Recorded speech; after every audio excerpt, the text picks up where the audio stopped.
आदाब, मैं हूं इरफान और हमारे साथ हैं आज मोहसिन रशीद टोंक, जो कि कांग्रेस की माइनॉरिटी डिपार्टमेंट राजस्थान में स्टेट कोऑर्डिनेटर हैं। इसके अलावा राजस्थान मुस्लिम अलायंस के वो स्टेट कोऑर्डिनेटर हैं। आपका बहुत बहुत खैर मकदम है मोहसिन भाई। बहुत शुक्रिया इरफान साहब, बहुत शुक्रिया।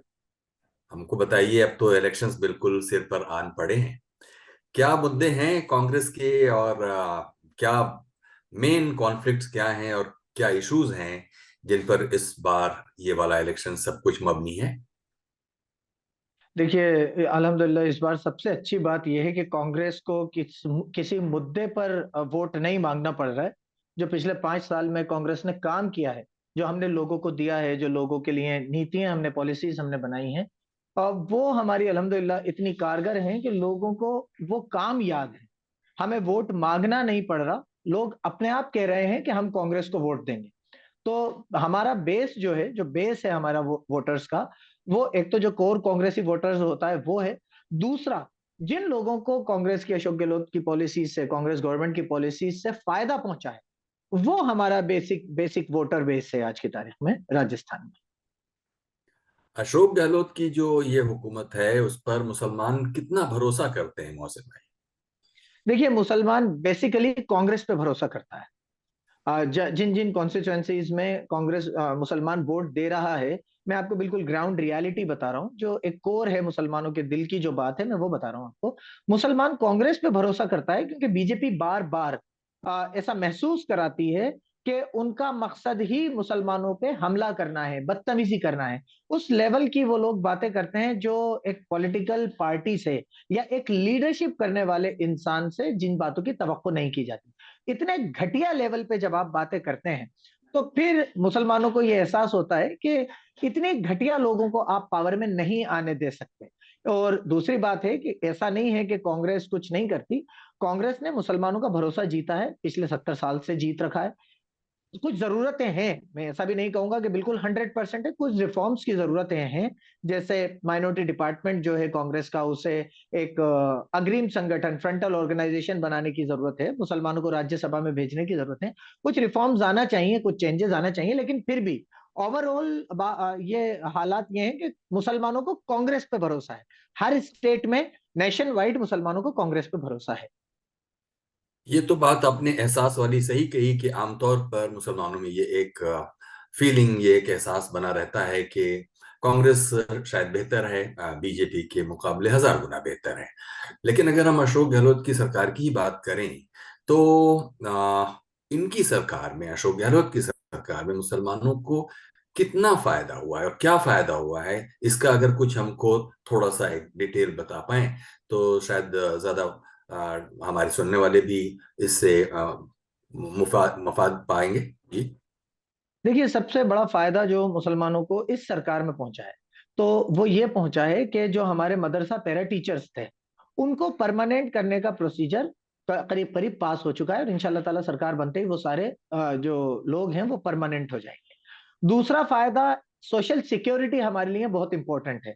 मुझे कहते हुए बहुत अफसोस होता है, लेकिन आज की तारीख में इंडिया में हालात ये हो गए हैं कि मुसलमान जिंदा रहने के लिए लड़ रहा। तो अगर ये बीजेपी सरकार होती तो नासिर जुनैद के कातिलों को या मोनू मानेसर को पकड़ के नहीं लाया जा सकता था। ये किसी भी कीमत पे पॉसिबल नहीं था।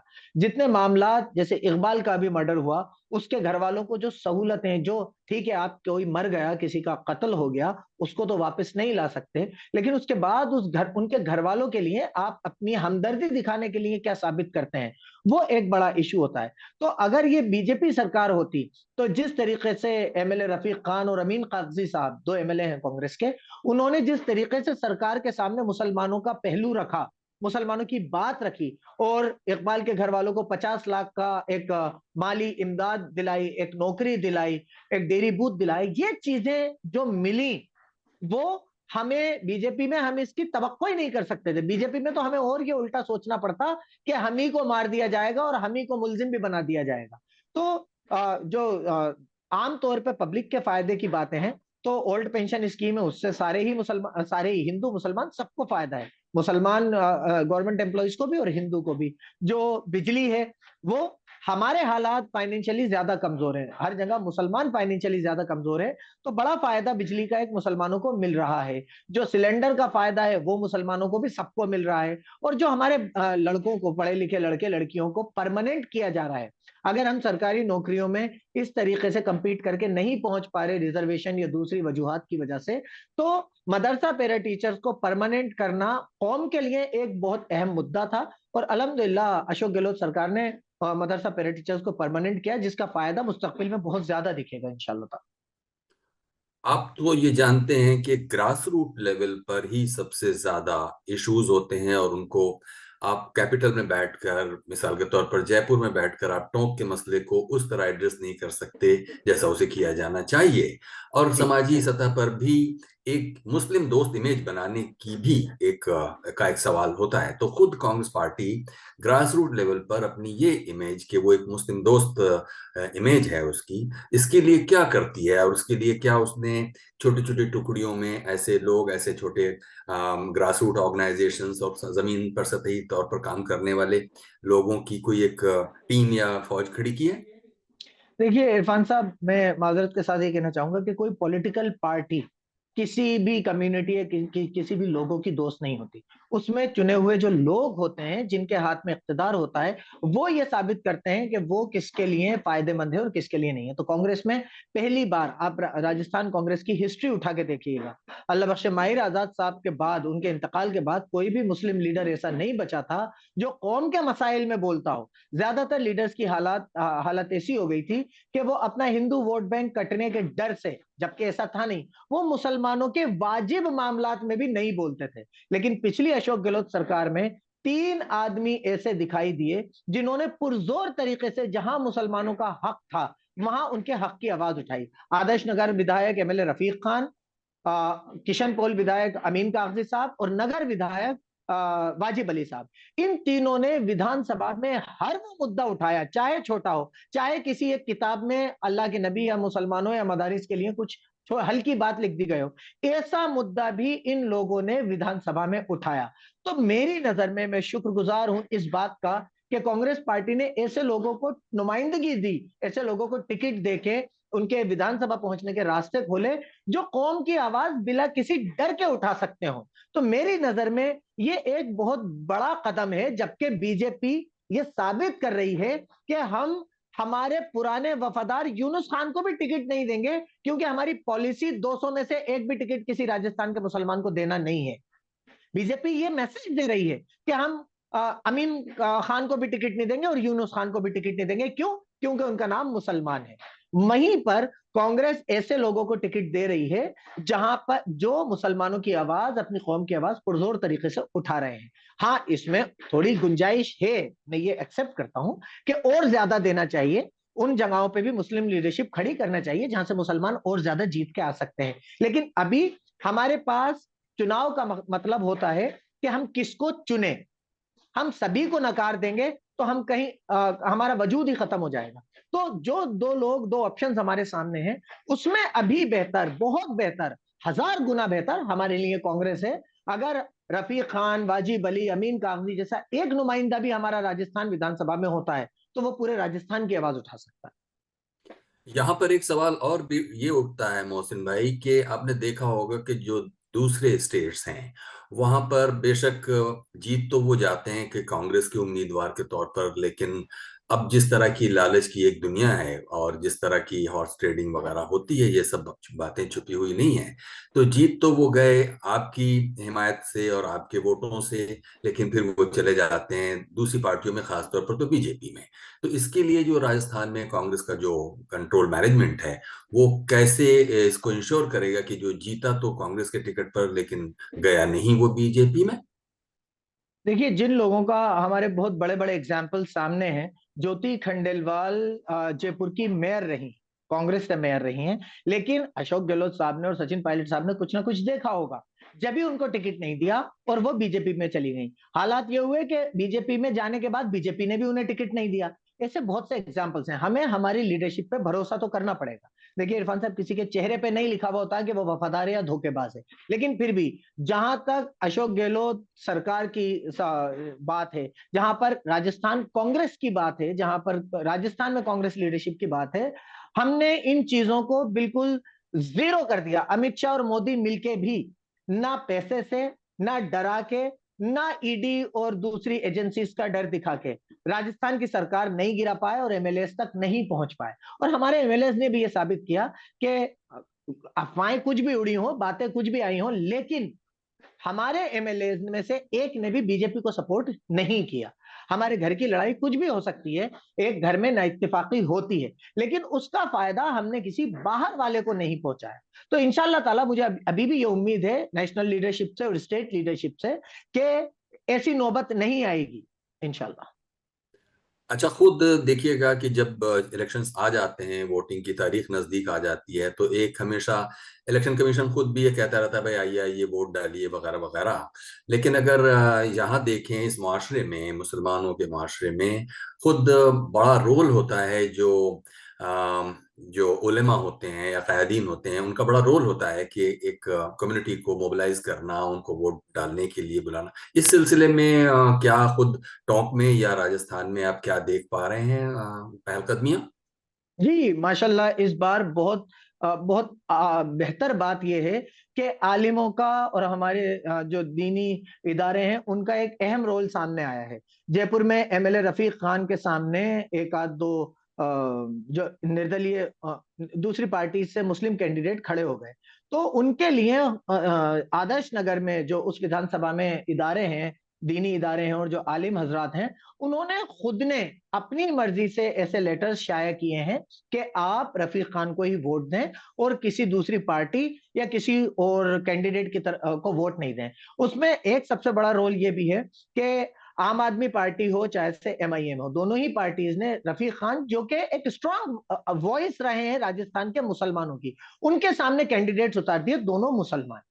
तो लोग ये समझ रहे हैं कि आप जहां पर गैर मुस्लिम कैंडिडेट चुनाव लड़ रहे हैं वहां तो आप कैंडिडेट नहीं उतार रहे, और आप जहां पर मुसलमान जीतने वाला चुनाव लड़ रहा है और जिसने 5 साल मुसलमानों की आवाज उठाई, आप वहां कैंडिडेट जरूर उतार रहे हो। तो खुद आलिम हजरात ने और हमारी कौम ने एक जहकी का सबूत देते हुए ये लेटर्स भी शाया किए और ये मशवरे भी किए कि हमें, जैसे आदर्श नगर विधायक है, आदर्श नगर कॉन्स्टिट्युएंसी है, आपकी किशन पोल कॉन्स्टिट्युएंसी है, कामा कॉन्स्टिट्युएंसी है, टोंक कॉन्स्टिट्युएंसी है, वहां पर हम सब ने बैठ के ये डिसाइड किया और दीनी इदारों से भी ये मैसेजेस और लेटर्स आए कि यहाँ पर कांग्रेस के ही कैंडिडेट को वोट देना है। हमें हमारा वोट किसी पॉलिटिकल एजेंडा के तहत ना तो कटने देना है, ना ऐसी पार्टीज को वोट देना है जो मुसलमानों का अभी नुकसान करा रही हैं। जैसे मैं एक एग्जांपल दूं, आम आदमी पार्टी है, वो रेगुलर बेसिस पे जब मनीष सिसोदिया से गुजरात में बिल्किस बानो के केस के बारे में पूछा गया तो उन्होंने मना कर दिया कि हमें इससे मतलब नहीं है, जिन्हें इससे मतलब हो वो इसकी बात करें। जब मौलाना साद के लिए अरविंद केजरीवाल खुद बैठ के काउंट कराते रहे कि इतने कोरोना के केसेस मिले और इतने तबलीग जमात के थे, क्या मतलब था उनका ये काउंट कराने का? तो आम आदमी पार्टी ने भी यही कोशिश करी है कि मुस्लिम कैंडिडेट्स को हरवाने के लिए कैंडिडेट उतारे जाएं।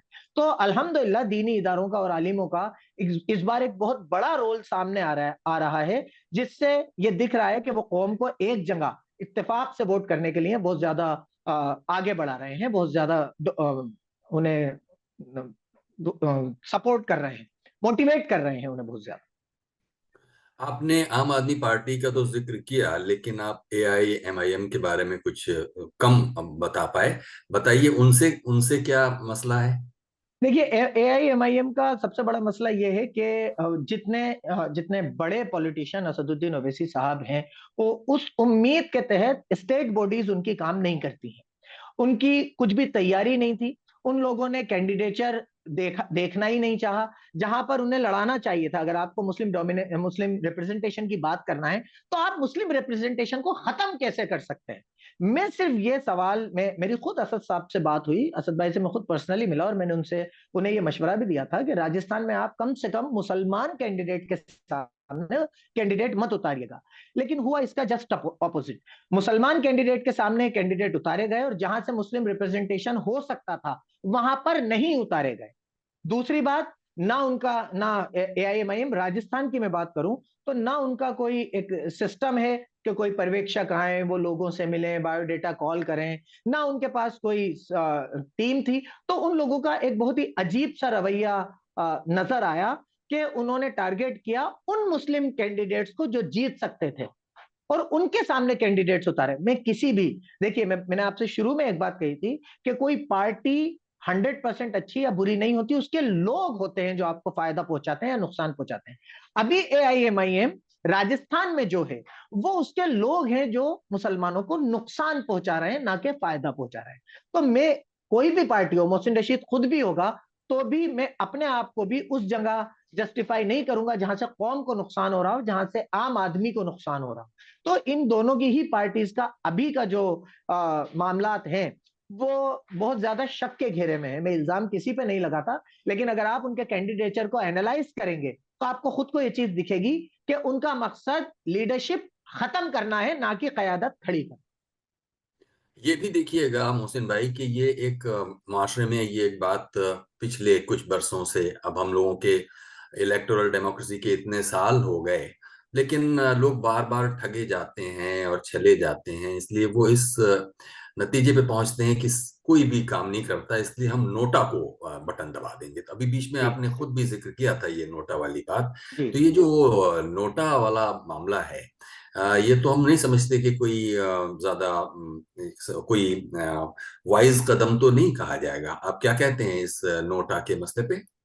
इरफान साहब, ये दो तरीके के ग्रुप्स हैं जो इन चीजों को मोटिवेट करते हैं, सपोर्ट करते हैं। कुछ ऐसे ऑर्गेनाइजेशंस हैं या लोग हैं जो ये कहते हैं कि आप वोट देने ही मत जाइए। कुछ ऐसे हैं जो ये कहते हैं कि आप नोटा को सपोर्ट करते हैं। इन दोनों ही बातों में as a unit, as a one unit, अगर हम उम्मत कौम को, हमारे लोगों को, हमारे शहर को एक यूनिट माने, तो इन सभी हरकतों से इस यूनिट का नुकसान होगा। क्योंकि सामने देखिए, दो मेंटालिटीज की लड़ाई है। उन मेंटालिटीज में, या अगर आपकी ताकत ही जब काउंट होगी जब आप किसी तरफ खड़े होंगे, बीच में खड़े रहना या किसी की तरफ भी नहीं होना, वो सामने वाले को ही मजबूत करेगा। अभी हमारी जो लड़ाई है, हमें उसमें पार्टिसिपेट करना चाहिए, और ऐसे नहीं कि हम कहें कि नहीं साहब हम तो कुछ भी नहीं कर रहे, कुछ भी नहीं।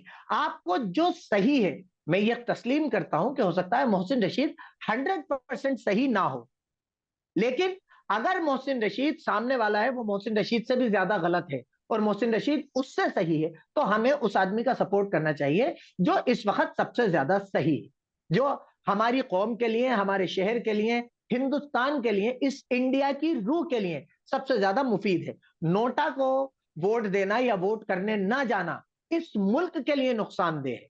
आपको अपनी राय रखने का मौका मिला है, आपको अपनी राय रखना चाहिए। मोहसिन भाई, खुद आप टोंक की जो रियासत है उससे आपका रिश्ता है। एक तरह से कहिए कि आप जो अमीर उमरा की एक दुनिया है उसको रिप्रेजेंट करते हैं। ऐसे में वो एक बड़ी आबादी जो पसमानदा मुसलमानों की है, वो आपकी नज़र से कहीं ओझल हो जाती है और होती आई है, वरना ये न होता कि पिछले दिनों जिस तरह ट्रिपल तलाक का मसला उठाया गया और जिस तरह अचानक ही पसमानदा मुसलमानों की बात को उठाकर कोई दूसरे लोग उसको चैंपियन करने की कोशिश कर रहे हैं। जाहिर है कि कहीं कोई कमी रही होगी कि जो खाते पीते मुसलमान, चाहे वो कांग्रेस पार्टी में हो या दूसरी पार्टियों में हो, वो अपने गरीब जो शहरी हैं या गरीब उनके भाई बिरादर हैं, उनको एक तरह से नजर से ओझल रखे हुए रहे होंगे शायद। इसलिए ये पसमानदा मुसलमानों का मसला अचानक उभर कर सामने आया। तो कांग्रेस की जो हुकूमत है, वो इसके बारे में क्या अब तक कर सकी है और आगे क्या करने का इरादा रखती है, और इस बात का इस इलेक्शन पर क्या असर पड़ेगा? देखिए, अल्हम्दुलिल्लाह, जहां तक राजस्थान असेंबली इलेक्शंस की बात है, तो अल्लाह का करम एहसान है, हमसे ये भूल नहीं हुई। हमने कभी भी हमारे किसी भी भाई को अकेला नहीं छोड़ा। आप राजस्थान के को पिछले 10 सालों का कोई भी इशू उठा के देखें, अल्लाह के हुक्म से आपको, खाली मैं अपनी बात नहीं कर रहा, लेकिन मेरे साथ और जो लोग लीडरशिप की लाइन में हैं, जो लोग अपने आप को जिम्मेदार समझते हैं, जिनको लोग नजर से देखते हैं कि भाई ये जो कहेंगे या ये जो करेंगे उस लाइन पे हमें चलना है, हम सब उस लाइन में खड़े हुए मिले हैं। तो अल्लाह का करम एहसान है, राजस्थान में पसमानदा वाला जैसा कोई चीज ही नहीं है। हम सब एक साथ मिलके एक दूसरे के हर चीज में शरीक होते हैं और हम कोशिश कर रहे हैं। हाँ, इंडिया के पस मंजर से आप देखेंगे, नजरिए से आप देखेंगे, तो वहां पर एक ये कहीं गुंजाइश जरूर नजर आई है कि लोगों ने ऐसे ग्रुप्स बनाए, पसमानदा को एक कैटेगरी बना के रख दिया। लेकिन जहां तक राजस्थान की बात है, हम इस चीज से अल्लाह का करम है महफूज हैं। हमारे यहाँ ना देवबंदी, बरेलवी, शिया, वहाबी, कोई भी सुन्नी, कोई झगड़ा नहीं है। हम यहाँ पर एक यूनिट की तरह हैं। हम अपने शहर में हिंदू और मुसलमान भी एक यूनिट की तरह हैं। कुछ लोग हैं जो नफरत की जो सियासत है वो करना चाहते हैं, उनको आप और मैं मना नहीं कर सकते, उन्हें रोक नहीं सकते कि आप ये सियासत मत कीजिए।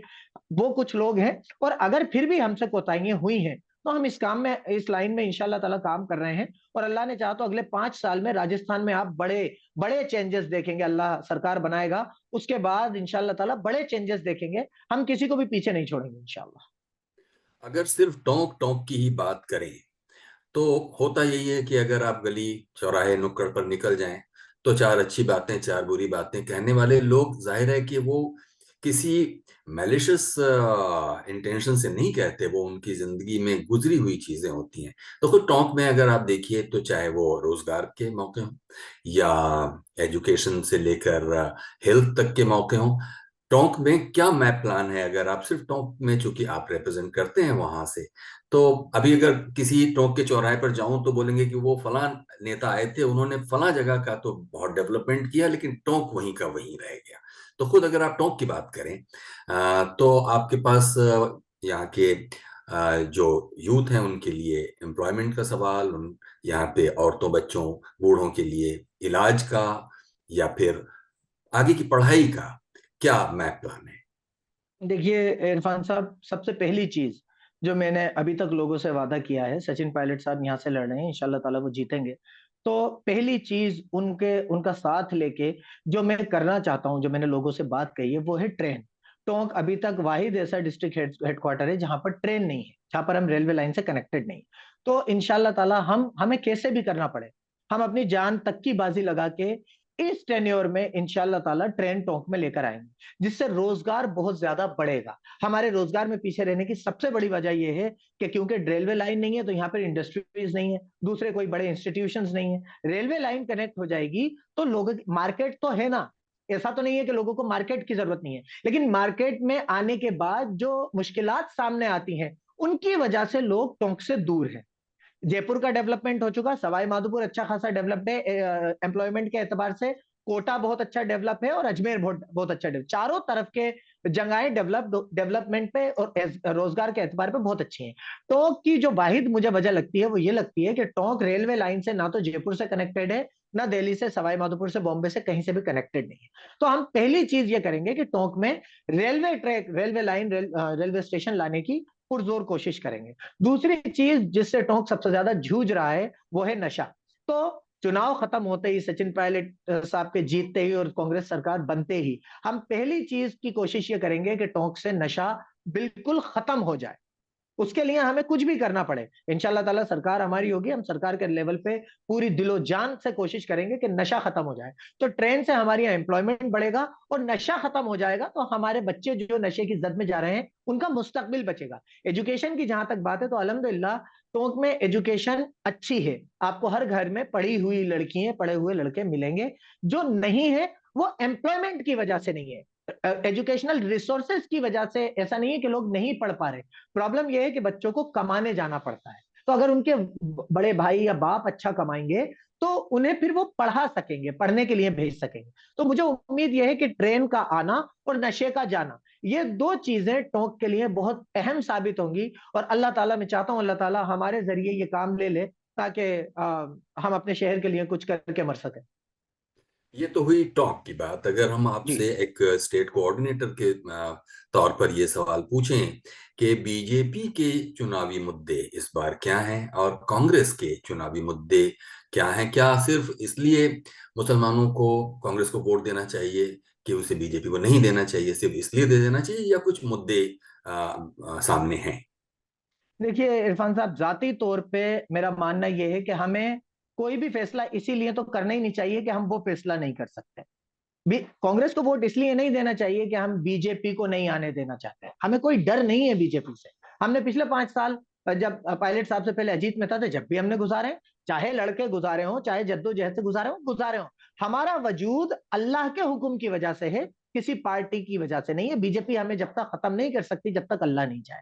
तो ये तो मैं इस बात को तो सिरे से नहीं मानता। हाँ, चुनावी मुद्दे की आप बात करें तो पहली बात यह है कि जब बीजेपी का तो मुद्दा ही यह है कि उन्हें नफरत फैलाना है। अगर मैं मेरे शहर में नफरत को रोकना चाहता हूं तो मैं बीजेपी का साथ नहीं दे सकता। दूसरी बात, कांग्रेस को हमें इसलिए भी वोट करना चाहिए, आज की तारीख में जो सिनेरियो है, इसलिए भी वोट करना चाहिए कि हमारा मुस्तकबिल बेहतर होने की हमें एक उम्मीद है। उसके बाद जो ओल्ड पेंशन स्कीम है उसमें हमारे भी तो लोग हैं। जो पैरा टीचर्स परमानेंट हो रहे हैं उसमें 90% हमारे लोग हैं। बहुत सारी चीजें हैं, लेकिन बीजेपी के पास कोई चुनावी मुद्दा ही नहीं है। बीजेपी ने तो आते ही स्टेटमेंट दिया कि मस्जिदों को तोड़ देंगे, चर्च तोड़ देंगे और गुरुद्वारा भी तोड़ देंगे। जब उनके इस स्टेटमेंट पर बवाल मचा तो माफी मांगी गई सिर्फ गुरुद्वारे के लिए। हैरानी की बात यह है, इतनी गिरी हुई सियासत अगर आप करते हैं तो आपको सियासत मतलब आपको छोड़ देना चाहिए। इंसान को एक मयार तक ही गिरना चाहिए जहां तक वो इंसान महसूस हो। अगर आप ये कह रहे हो चर्च तोड़ देंगे और मस्जिद तोड़ देंगे, ये आपका चुनावी मुद्दा है, मैं कहता हूं मुसलमानों को नहीं, असल में हिंदुओं को कांग्रेस को इसलिए वोट करना चाहिए कि बीजेपी नहीं आए। क्योंकि जब बीजेपी आएगी तो उन्होंने अपनी जो अपनी जहनियत है वो साफ कर दी है। उन्होंने ये कह दिया है कि मस्जिद तोड़ देंगे, चर्च तोड़ देंगे। तो आप एक बात बताइए, मस्जिद तोड़ने आओगे तो हम हाथों से यूं ही बैठे बैठे तोड़ने देंगे? हम नहीं तोड़ने देंगे, हम अपनी जान दे देंगे, लेकिन मस्जिद पे आंच नहीं आने देंगे। तो झगड़ा होगा, झगड़ा होगा तो कारोबार किसके बर्बाद होंगे? कारोबार तो ज्यादा हिंदू भाइयों के हैं, मुसलमान तो लेबर क्लास है भाई, हम तो पंचर जोड़ते हैं। कारोबार तो आपके हैं, गाड़ी तो आपकी है, उसका पंचर हम जोड़ते हैं। तो असल में हिंदुओं को बीजेपी को वोट नहीं देना चाहिए कि बीजेपी आ जाएगी, फिर आपके बच्चे जेल जाएंगे, फिर आपके बच्चे दंगों में मुब्तला होंगे, और फिर आपके रोजगार खत्म हो जाएंगे, आपका धंधा बर्बाद हो जाएगा। मुसलमान ब्याज पे पैसा लेके धंधा नहीं करता, ब्याज पे पैसा लेके धंधा तो आप करते हैं। भाई हिंदू करते हैं ज्यादातर ब्याज का काम, क्योंकि उनकी यहाँ गलत नहीं है, हमारी यहाँ गलत है, हम नहीं करते। तो आप ईएमआई कैसे चुकाएंगे, ब्याज कैसे चुकाएंगे अगर मुल्क दंगों की ही आग में जलता रहेगा? तो असल में बीजेपी को वोट इसलिए कि बीजेपी नहीं आए, हिंदुओं को नहीं देना चाहिए, कांग्रेस को देना चाहिए। तो बहुत बहुत शुक्रिया मोहसिन रशीद टोंक, आपने हमारे लिए इतना वक्त दिया। तो उम्मीद करते हैं कि आने वाले इलेक्शंस में आपने जैसा सोचा है और जैसी तैयारियां की हैं उसके माकूल नतीजे सामने आएंगे। बहुत बहुत बहुत शुक्रिया। शुक्रिया, बहुत शुक्रिया इरफान साहब, चला बहुत शुक्रिया। ऑल इंडिया में आज हमारे साथ थे मोहसिन रशीद टोंक, जो कि कांग्रेस माइनॉरिटी डिपार्टमेंट राजस्थान के स्टेट कोऑर्डिनेटर हैं। इसके अलावा राजस्थान अ, जो अलायंस है, मुस्लिम अलायंस, उसके स्टेट कोऑर्डिनेटर हैं। मिलेंगे अगले मेहमान के साथ अगले इंटरव्यू में। देखते रहिए बोल इंडिया।